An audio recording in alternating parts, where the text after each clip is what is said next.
Alors maintenant, est-ce qu'on va être d'accord avec Michel? Je pense que vous ne serez pas d'accord avec moi sur voilà, sur un sujet un petit peu plus sensible. Très sensible. Très sensible. Très sensible. La circoncision. Ouais. Et j'ai assisté. On va consacrer une émission dans quelques jours. Oui, et c'est un sujet qui est très très sensible, ce qui fait que personne ne s'en occupe. C'est trop sensible politiquement. La semaine dernière, le docteur Daniel Hannequin, qui est un spécialiste de la douleur chez l'enfant, a fait une conférence lors d'un colloque sur la douleur de l'enfant, justement à l'UNESCO, une conférence à laquelle j'ai assisté, et il expliquait, il faisait un peu un état des lieux de la circoncision en France, pas sur le plan chirurgical, mais sur le plan de la douleur, de la prise en charge de la douleur de l'enfant, parce que c'est une intervention chirurgicale qui fait mal. Ça fait des années maintenant, des décennies qu'on sait que l'enfant a une sensibilité équivalente à celle de l'adulte, que quand il naît, ou même avant sa naissance, que quand l'enfant naît, son système sensitif est mature, contrairement à ce qu'on a dit pendant des années, puisque c'est pour ça qu'on les opérait ou on les piquait sans anesthésie. Et il se trouve que on n'a pas pris en compte cette notion de la sensibilité de l'enfant. En gros, la circoncision, pour ceux qui ne connaîtraient pas, c'est quand on coupe le prépuce chez l'enfant, soit pour des raisons médicales, c'est-à-dire un phimosis quand le prépuce est trop serré et que l'enfant ne peut pas avoir une érection, ne pourra pas avoir une érection normale, donc on est obligé à partir de 6-7 ans, parce qu'il y a un resserrement physiologique du prépuce avant, et c'est pas la peine d'aller décaloter les petits garçons sans arrêt parce que c'est pire. Et puis il y a bien sûr la circoncision rituelle, chez les juifs en général vers le 8e jour quand c'est fait rituellement, et chez les musulmans un peu plus tard, vers 6-8 ans. Moins important chez les musulmans. Mais dans tous les cas, se pose la question de l'anesthésie pendant cet acte chirurgical.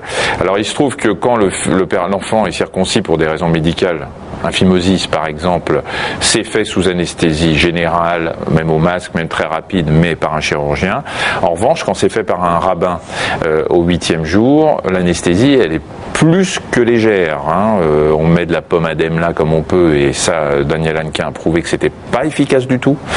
Chez les musulmans, c'est pareil quand c'est pas fait dans des conditions chirurgicales. Alors, j'ouvre une parenthèse, que dans le cadre de la préparation de l'émission dont je vous parlais, qui sera diffusée début janvier sur la circoncision, on a le docteur, on a appelé, un de nos journalistes a appelé hier ou avant-hier un médecin juif qui pratique donc la circoncision dans un cadre rituel hors de l'hôpital, et il nous a confirmé qu'il ne faisait jamais d'anesthésie sur l'enfant, et il a affirmé: ce n'est pas la peine, l'enfant n'a pas mal. En revanche, quand ça arrive chez l'adulte, je fais une anesthésie. Alors vous vous rendez compte du les bon données, qu'il y a encore à faire chez certaines personnes. Daniel Hannequin a bien précisé dans son colloque que aucune religion ne disait qu'un enfant devait souffrir pendant la circoncision, et qu'il n'était pas question de remettre en cause ou de discuter quoi que ce soit sur le fait qu'il fallait ou pas circoncire les enfants. Ça, c'est pas le problème. En revanche, on n'est plus au Moyen-Âge.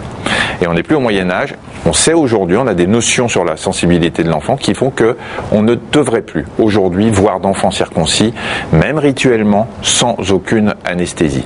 Se pose le problème justement de cette anesthésie.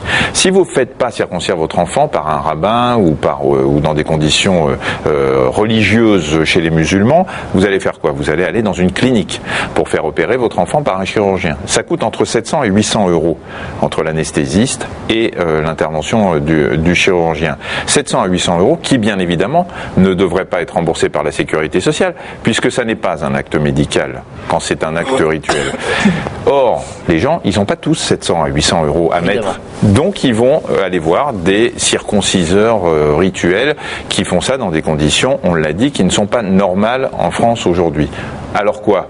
La sécurité sociale devrait-elle rembourser pour éviter les complications? Elle devrait rembourser un acte qui est rituel.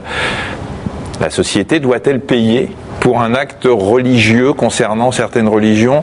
Grand débat.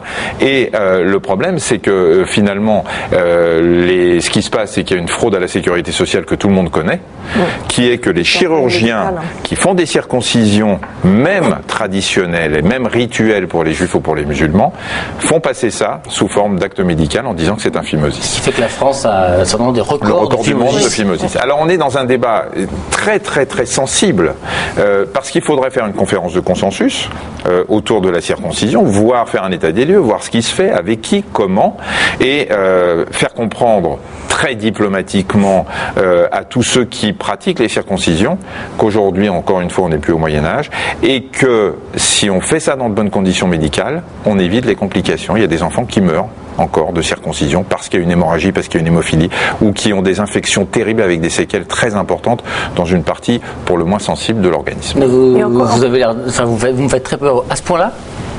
Il y a vraiment des... Il y a eu des enfants, bien sûr, les hémorragies, en 2010, en 2010, on ne sait. En 2010. Le problème, et Daniel Inquin l'a bien dit, c'est qu'on la douleur, je comprends très bien, mais est-ce que ça peut être aussi dramatique que ça? Ah bah, quand c'est fait dans des conditions, quand vous faites une circoncision rituelle, vous faites pas un bilan de la coagulation avant. Quand vous faites ça chirurgicalement, il y a un bilan de la coagulation. Et si l'enfant a des troubles de la coagulation, on le sait. Quand vous le faites par un rabbin ou dans d'autres conditions, il n'y a pas ça. Et encore voulez-vous que je ne sois pas d'accord avec ça?